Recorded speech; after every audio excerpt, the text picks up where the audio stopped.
Welcome to What CEOs Talk About. Do you wonder what CEOs talk about behind closed doors?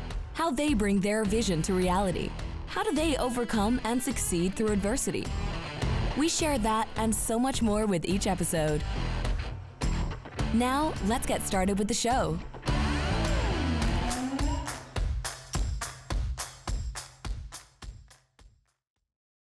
Hello, everybody. My name is Martin Hunter. I am the host of What CEOs Talk About. Today, you are going to be in for fast talking on both my part and my guest part. So, Yael, thank you very much for being on the show. Thanks for having me.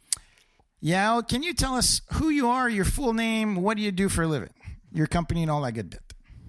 My name's Yael Nagler. I'm based in Washington, D.C., although most people would associate me with New York City because the majority of my career and my general aura is New York City. I am currently the founder of Yass Partners, which is an advisory practice focused on elevating security leadership and structuring corporate governance. And thank you very much for that. What is the title of the show? So listen up, folks. Listen up. Okay, Yael is going kind of like, I don't know which one I want. So lay it all out, and we're just going to start talking. Yeah. So the title of the show probably is what do CEOs need to know and do for cyber? Mm-hmm. The biggest takeaway from the show will probably be how to apply situational awareness to their program and to business. Perfect. Thank you. So now, take us way back when. Where are you born? What'd you do? Tell us your story, Yael. Tell us from where you're born, how you were raised, to where you are now in less than 3 hours. Great. So I'll fast forward the first parts so I can waste all of my time on my career journey. I'll say that I grew up in the States. I was born internationally. I grew up in the States, and I went to Cornell University. Okay. I studied hotel management. Oh. And I graduated into my first job during the first .com. We called it the .boom at the time, right? Era. And I had an opportunity to be at Priceline pre-IPO. That was my starting point, was how do we design a hotel product for this company that's previously only done this thing in airlines. And I was like, that's my jam. So that was my starting point. Yeah. It turns out it was at the end of the boom era. But I had a few stops along the way. After my Priceline year, my first real job was formidable. I was at a hospitality cyber company, but I got there because the CEO of the company, who was a grown-up by all stretches, to a 20-something-year-old, he was a grown-up. He had a family and kids. He had just finished taking a company public, and he was hired in because the investors put him in as the president of this company. But he went to Cornell, and he got there, and he called his college advisor and was like, do you have any good talent? And that's how I was introduced to Larry Hall. And my journey, my first real job where we joked, I still have the chair from that The chair we were talking about before, yeah. Larry Hall was the president. I was not. I was the college kid to do a job. But he sold me on graduating college early. I wasn't planning to, but I had enough credits. He sold me on coming because, look, you're going to do grunt work, but I'll be your uncle. I will show you anything you want. And you can ask any question. You can sit in any room because I've already done it all. And I'm willing to show you. And I was like, done. I'm in. Yeah. And so that was my first job out of college. I got to see it all. I got to ask questions freely.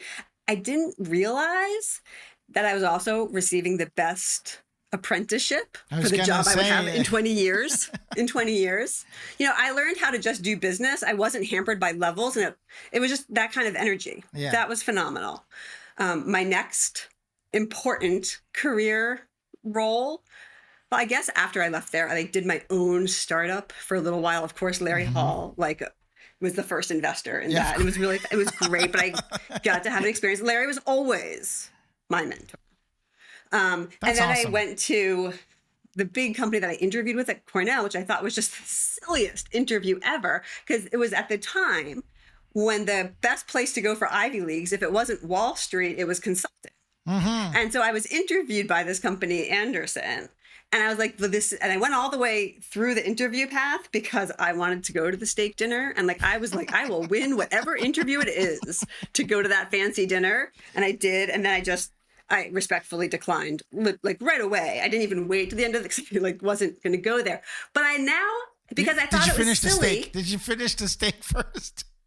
I remember sitting at the table. I'll tell you a funny story. I remember sitting at the dinner table and saying, because it was common in the hotel school that we should know everything about wine. And it was a common test in the interview to order the wine for the table. And I was just thinking, God, they better not pick me to order the wine. Like, they better not pick me. And if they do, how will I approach it? And like, what will be? And they didn't. They picked the person next to me. I remember. Anyway, but I thought that the thing about consulting made no sense was that none of us had any work experience. That's true. So how in the world could they sell me to be a consultant to an expensive project when I had no experience? But I called them after I had worked with Larry and I had done my own thing and sold the master license and did, I broke even. I was like, now I have some experience. Yeah. And so I was hired there. I was still 20-nothing years old, but I didn't go through the same tracks as every other new hire. I was brought in as an experienced hire. Well, what I didn't have experience in was corporate America. What I didn't have experience in was templates. And I'm sorry, you need to save it under this file with this structure. And if you could just comment in the file in this exact format, I'm like, why? Like, that makes no sense. We just do things where I had come from before, and you're supposed to be more advanced. And I realized, like, oh my God, I'm like just going to fail if I can't just follow their rules. I was very fortunate. One of my supervisors realized that I was smart and let me work mostly in his office, and he would take care of the templates. He was very senior. He ran the practice, and he was like, "You just come up with your ideas. Yeah, you just write them how you want." And like, you could almost have the visual of him opening up the door and be like, "Guy, put this in the template," like that. But it was marvelous, and I felt supported. And he also helped me learn which templates I had and I could and just do, and that was great, And the projects that I eventually was assigned to after I had been through my like boot camp of sitting in John's office, the projects that I was assigned to were projects that had all already started and been going on, but had gone sideways. And I don't think I knew that I was being brought into a project midway and that was unusual. Yeah. What I didn't know, because I didn't go through the onboarding of like new hire training, was that you start a project like the first week, it's like the same structure. And it's like you're starting class and we all are, and like they all do the dinner on the Thursday and we do the baseball game on the Fridays. And like the second weekend, we always stay in the town and like we always fly on Mondays and on Thursdays. And you should request that. I didn't know that. I joined project after project that had already been going on. They had all been going sideways. And the client had said, change out that staff member. And so like, you can cuss all you want. I know this. I know that I'm being brought into these projects and I'm like, I joked that I was the housekeeper of these projects to clean them up. But my job was to just say, okay, so hi, I'm Yael. I'm the new person. I joined last week, and I'm probably going to speak out of turn, but here's what I've observed. I observed that the SOW was written to do this. The team is all doing this, and when I asked them about it, they said it's because you said this, so they went and did that. But my guess is no one just told you that if we do that, we won't be doing the SOW. Is that cool? So I'm here to tell you that that's what's going on. What do you want us to do now? Because there's no chance we're going to do what you asked for by that time. And like, while I'm here, I just like want to make sure I'm doing what you need. And they're like, how come no one's told us this? And I was like, oh, I'm sorry. I just didn't know. And so time after time, those were the projects that I was brought in on. My experience at Andersen was that like, this is where I was exposed to the skittishness of customers, but how effective transparency, clear plans, and accountability could be so that you could change the trajectory of execution. You probably know all about this. It's funny because my partners and my associates, they all say the same thing. They say, Martin, can you stop with this deal thing? I said, I love it. I didn't come up with it. Tim Ferriss did. But it's so fundamentally applicable to anything you do, any project, any goal, it's deal. Direction. Is that an acronym? Yeah. So it's direction or definition, elimination. So find the right direction, define what you want to achieve, eliminate every fucking thing else that's not important, automate the shit out of everything that you can, and that will liberate time for you to do more of something else. And I applied that MO to a lot of things. I said, okay, do you have a clear definition? Is filling out spreadsheets and forms beneficial to automation? If it's not, then out it goes. Eliminate, cut. And the mindset comes from my time in spending time in Japan, living and working in Japan, about Kaizen. People think in North America, that Kaizen is lean manufacturing, and lean manufacturing means cutting jobs and cutting things. There's not a good connotation with lean manufacturing. Kaizen, translated, means good change. And it's an empowerment tool of operational excellence. And that's where most of the work that we do, regardless of maturity, either somebody's got great IP and they're just starting and they're in the incubator and they can become accelerators. Maybe it's a mid-market, mid-place organization, 5-10 years. We're looking at merging and acquisition, or an older, more mature company that goes, hey, listen, we really want an exit. I come in with the same MO, which is similar to what you've done. Okay, stop with the baseball game on Fridays and do this. Okay, be curious, ignite your curiosity, crystallize your thinking, and concentrate your action so that when you do punch, you're punching above your weight class. No, I hear you. So now tell us how. So let me continue my story. Hold on. Yeah, you said I had 3 hours. I'm only in my 20s. I was going to say, let's move on. All right. So what I didn't share about my experience at Andersen was while I was there, Enron happened. That's how long ago it was. And that was my first exposure to crises. I'm going to skip ahead now. Next job, right? Let's move on. Next job is I'm at a large enterprise software company that everyone who fled Andersen in my group all went to. They all followed the same managing director. The whole team ended up at Ariba. Yeah. And I was slow on the uptake. But I called, who did I call? I called John, the guy who had kept me in his office and saw that I was smart. And I was like, so I'm ready now. And he's like, cool. So what do you want to do? I was like, I don't know, but like, maybe I want to move.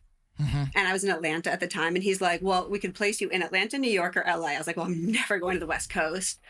So I guess it's like New York. And now I'm in New York.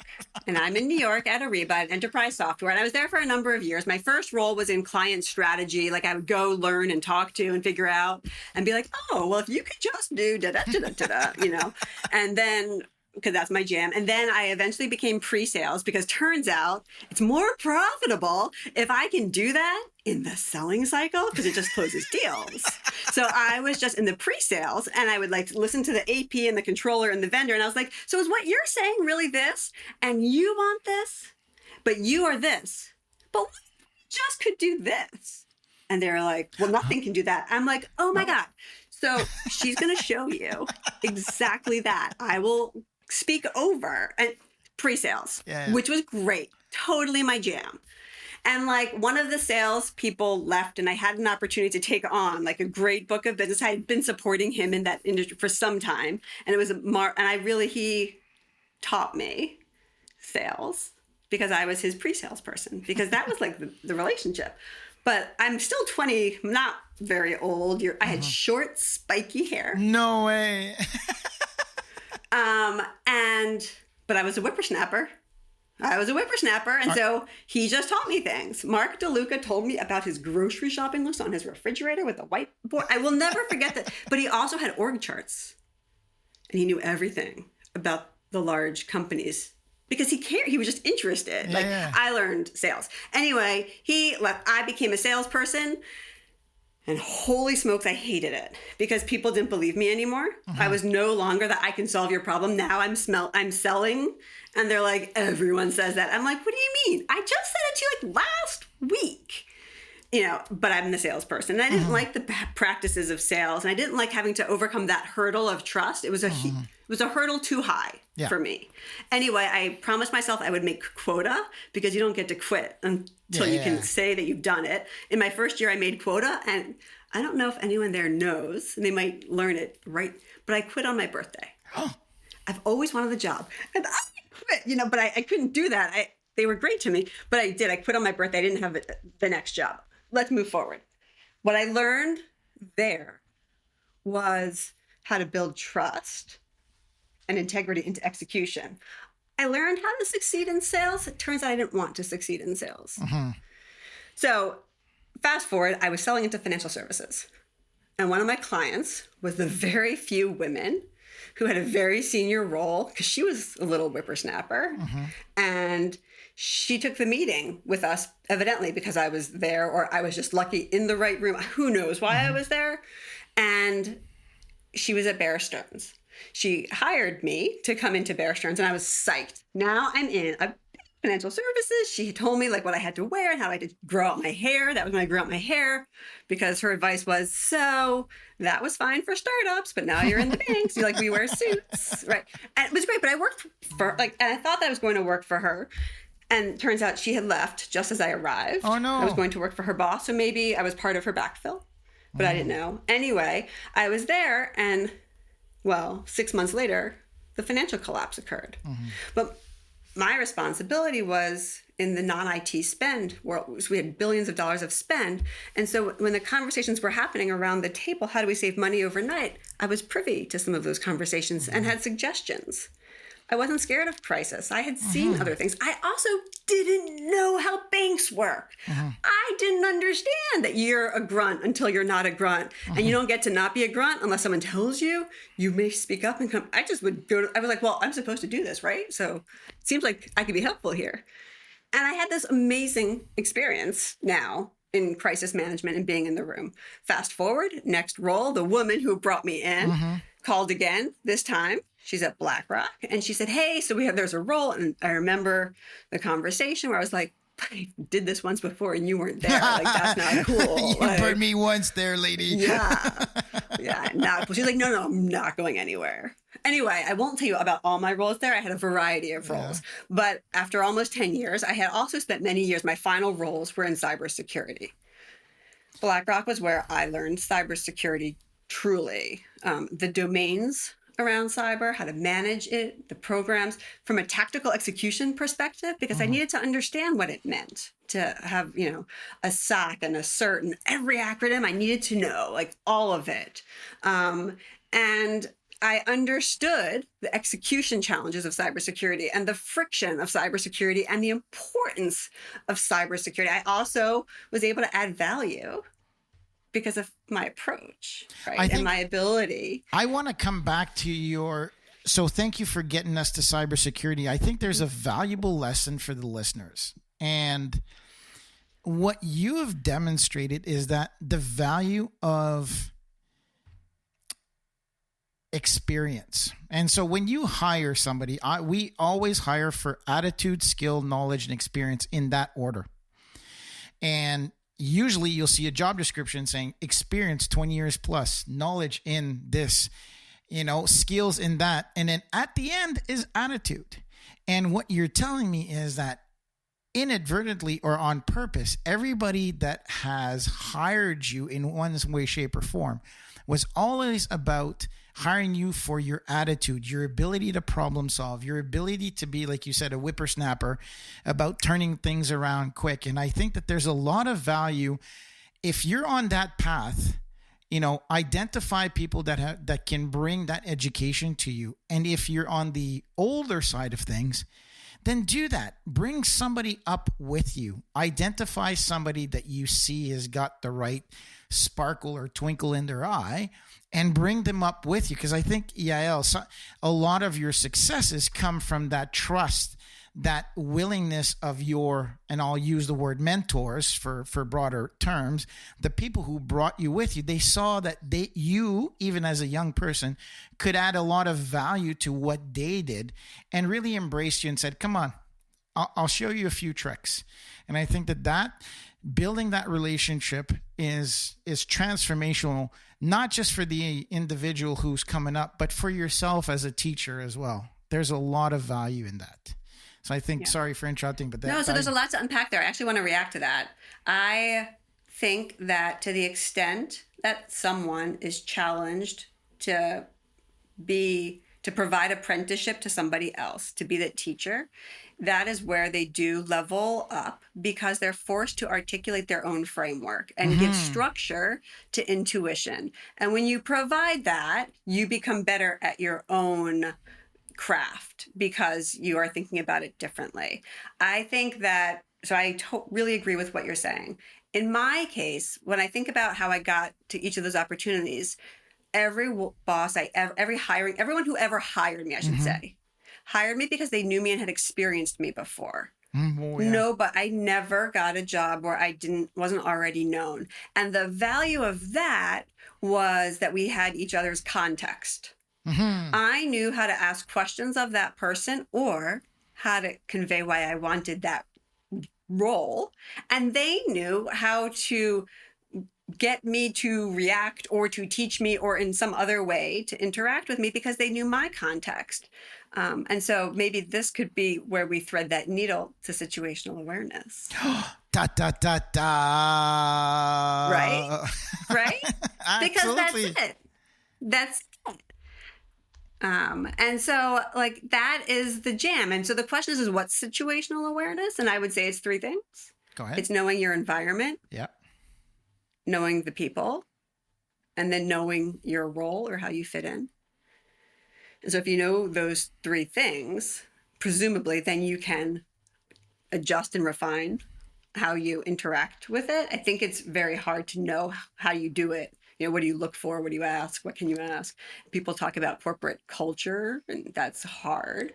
I would say that if we took those things apart, environment, people, and your role, in the environment, they're the same things to look at. And I've even written together with a professor, Veltzos, we wrote a paper around how to notice the culture. It's how decision-making occurs. Correct. In that environment.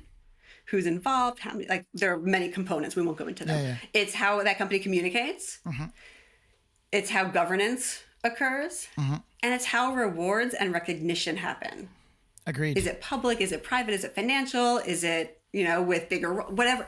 It's noticing those things becomes your environment. I think when you're trying to have situational awareness and understand the people, you talked about it too, understanding their experience and their context, because then we can make inferences. Certainly, we know which analogies to make, right? Like you're never going to talk to me about I just won't know that. But if you make it in the context of a crisis, like, oh yeah, I know crises. Experience, motivators, understand the person's motivators, their insecurity. What are they insecure about? And what gives them pride? So now you can understand that about the people. So now we have some more signal, and you should definitely know what your role is, or at least have an understanding. I can't tell you what those signals are. Read. But that kind of gives you situational awareness, right? Absolutely. And then you can use that in lots of ways. I can't remember who said it, but I've always attached myself to, people always say, "Oh, you're so lucky. You're so lucky." And I was like, I'm known to be happy and go lucky. Luck is where preparedness meets opportunity. And I think that is something where people go, oh, wow, you're really lucky. And it's not because I'm always thinking, what does this happen? What does this happen? I was in the military for 10 years in special forces. And so for me, your situational awareness is something you live and die by. Right. Literally. Totally.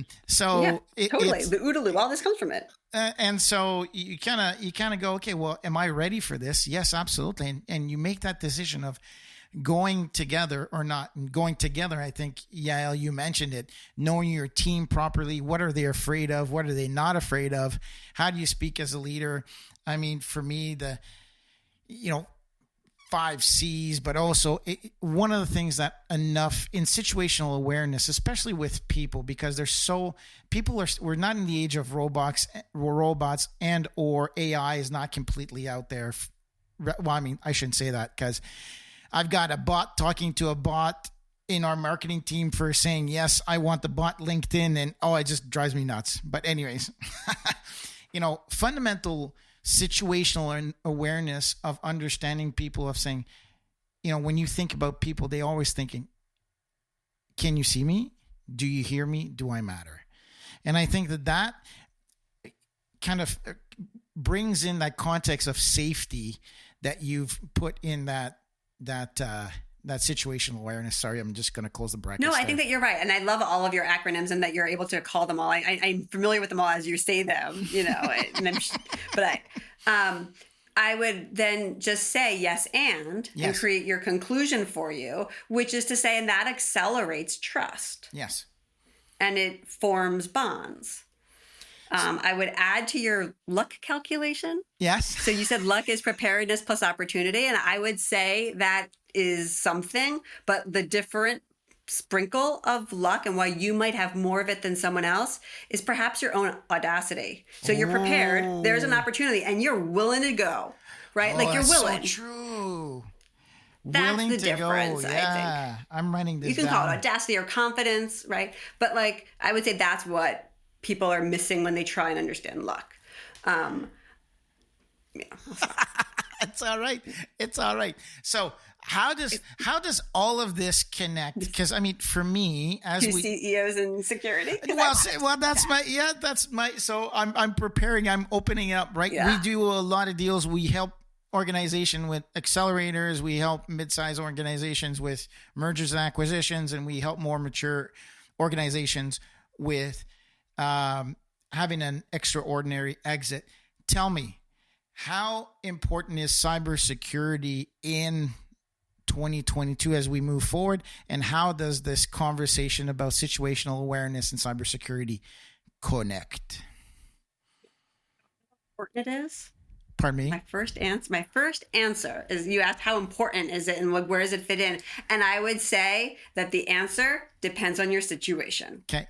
It depends on what industry you're in, who your clients are, who your regulators are, what your level of maturity is, your size, your jurisdiction, the kind of information and data that it really depends. And I think this is where CEOs get challenged by the problem, because we love frameworks, we don't mind compliance because we just want to check those boxes and quickly move on to whatever it is that we wanted to do. But we don't even know. And I think this is also where, and there's a balance. I often have this conversation at the same time, but what should boards be doing, and how should they be asking the questions while thinking what CEOs need to do? And I think because, in the context of your business and how you interact, you kind of play more of that board oversight perspective. And I would say let's start there. I think that when you're in that role, you need to know what's expected to provide governance and oversight. That's your job, governance and oversight. So now remember, what's our role? Our role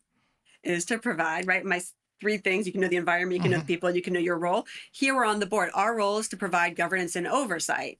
And whether it's not provided or not being provided, you're expected to. So if you're not, you're already doing nothing. Well, what is that? Oh, well, we get to write it. We get to define it, because that's what's great about every regulation is they don't actually tell you. They just say, you should be following your own. And so you can say, here's what we mean by governance. We meet once a week and we do it on computer. That's cyber and that's cool. And so you can go back so you know that. Really what they mean, and I invite everyone to read NACD's Cyber Handbook, the National Association of Corporate Directors, because they do a good job of really telling you what to do. But you should understand what your risk threshold is. Yes. First job for governance and oversight is, what is our threshold? Then we can ask questions. Next thing that we should do is, what do we need to protect? What are the most likely threats? Maybe what are our vulnerabilities? Do we have inventories is the better question. Yeah. And then in a breach, how are we going to handle it? And importantly, what's my role in that? I'll bring a great example. We were helping a gaming industry go international. And one of the key compliance is AML, anti-money laundering. And we're like, okay, there should be a lot of regulation around that. And then you open and there is so much convoluted language where it's not necessarily a checkbox. You go, well, if you do this, you do that. If you do this, and you're like, okay, so we have to define ourselves.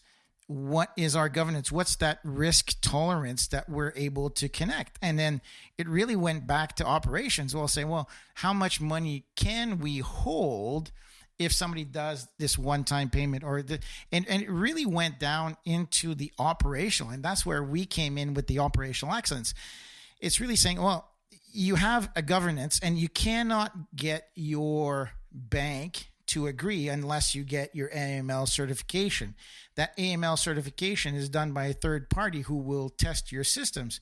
But so therefore, if you don't have that operational excellence that comes from good direction, governance, and oversight, then the whole friggin' house of cards falls and you're out of business, or you're not being able to achieve or gain that license to be able to go live. And what was it called? Apple Games just said, nope. And so it just kind of comes full circle. That is such a great example of what you're saying, that situational awareness. And yeah, no, absolutely. Absolutely. And it's exactly the same approach and framework and process that you should take as a board considering cyber risk. Okay, so then let's go down a notch, though, because hopefully there are some CEOs out there who are like, before my board asks me anything, I'm going to go do something right now. Yes. Right? So this is where I would say, go pick up a pencil. It's 3 things, right? Make sure you have an incident escalation matrix. Oh, Who do you call when which oh shit moment happens? Not Ghostbusters. Second thing, Not Ghostbusters.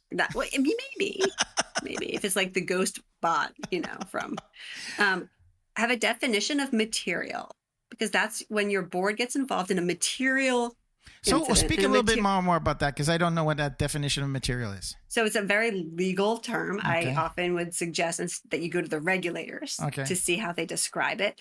It's a material incident. It's a material event. That's usually when you have to provide some kind of a notification. It's an alert. Oh, gotcha. Maybe it's no big deal. It's an incident. Maybe it's it's a high impact, low impact, critical impact.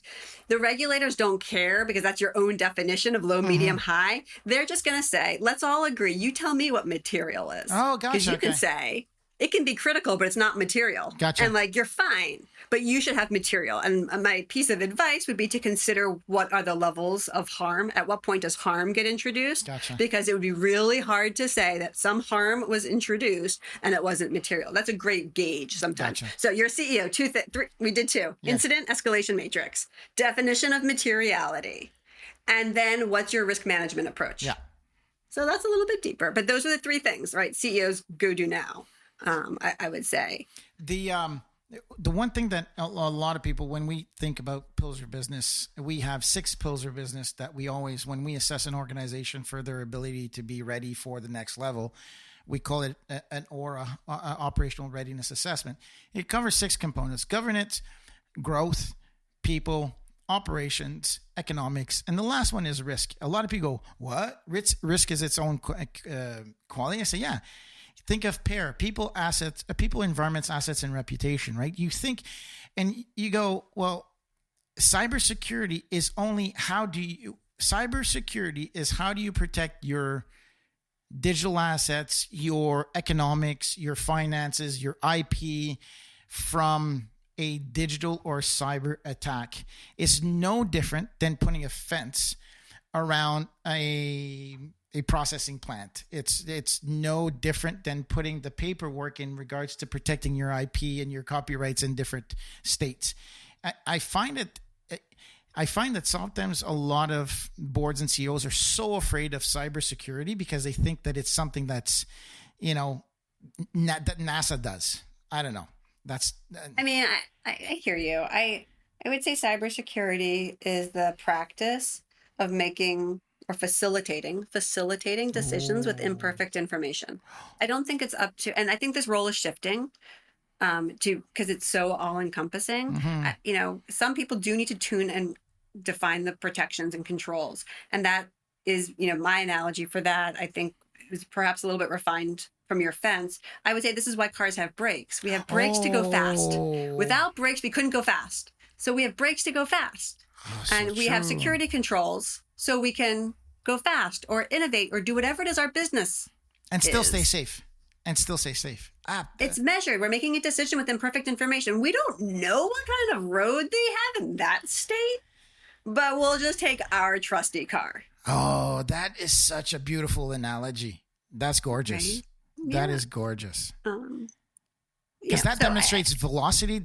It's not business impeding. It's not destructive in your overhead. All you're saying is just have to have good brakes. You can go fast. Just make sure you got damn good brakes, right? Yeah. That's so beautiful. Yeah. Can I steal that? I mean, I think that if maybe it's almost my parting thought where CEOs are blocked and concerned and worried, because we don't know what to do when we're worried. Worried is when we don't have a plan, right? We're worried around cybersecurity. When CEOs feel this feeling of flooding around cybersecurity and what do I go and what do I do? It's too much. we're going to do this. We're going to go full circle. I would say rely on your situational awareness to help you get unstuck.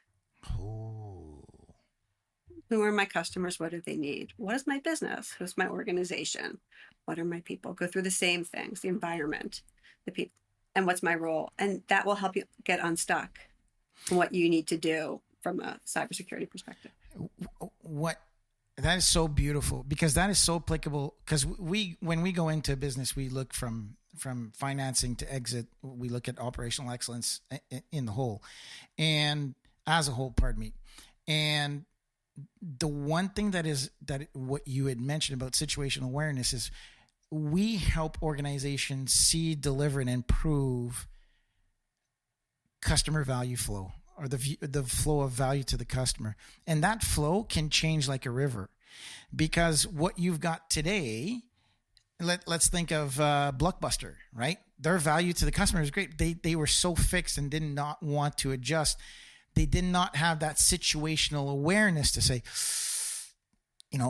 what are our consumers going to be doing, next year or the year after that?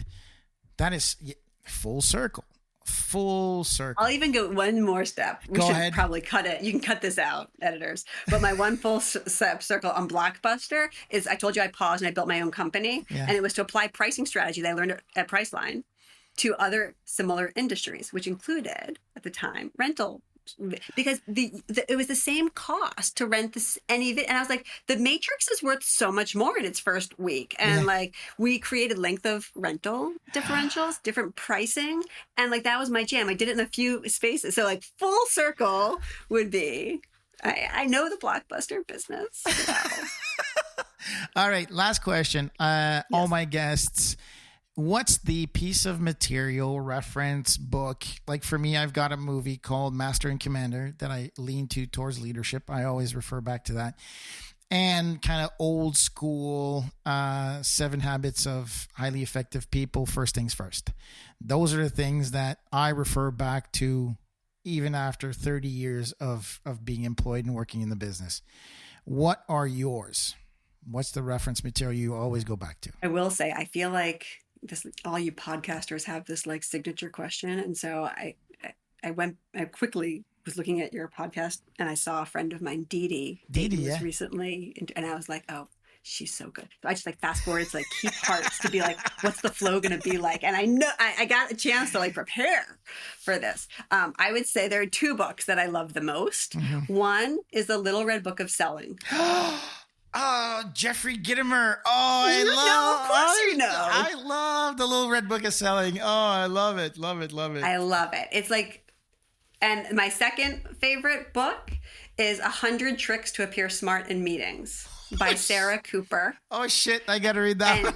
If you don't know Sarah Cooper, you'll know that she's a stand-up comedian who was known for doing voiceovers of Donald Trump's speeches on Twitter in a perfect business suit, and it just makes it look crazy. But she also worked at Google before she was a stand-up comedian, and she has a picture book much like The Little Red Book of Selling. And anyway, I won't ruin all of it, but it's spot on. So those are my 2 books that I would say. I want to say one more thought here, though. Yeah. I read a lot. I also love reading leadership and culture books, because they provide for me current signal about the shifts in cultural dynamics. Like everything is different now that it's remote. Like don't kid yourself. The way you prove yourself when you so I find reading current books like that are super helpful. The two that I liked in the past year the most, one was called Unleashed by Frances Fry, who's a professor, and she also very Silicon Valley. The other is called Range by David Epstein, who makes the argument that actually having a range of experiences, almost in direct contrast to some of the Gladwell's 10,000 hours, a range of experiences are what people at the most successful professionals have, different from too much domain knowledge. So those would be the two books. And then in a cyber world, cyber only happens on Twitter. So I've just learned to read Twitter. Totally different. I don't have a Twitter account. Well, maybe we do, but I don't know. I have no time for it. I am learning. This was a lovely conversation. Well, fabulous. Thank you very much. I think we'll definitely need to go do a part 2. So thank you, Yael, for being on the show. It's truly appreciated. I think we could have chatted for another hour or so. So much appreciated. So with that said, thank you very much for listening. My name is Martin Hunter. I'm the host of What CEOs Talk About, where we translate strategy into frontline operations. Thank you, and see you next time. Thanks for tuning in to What CEOs Talk About. Make sure to click subscribe to get notified about future episodes, or check us out at www.whatceostalkabout.com.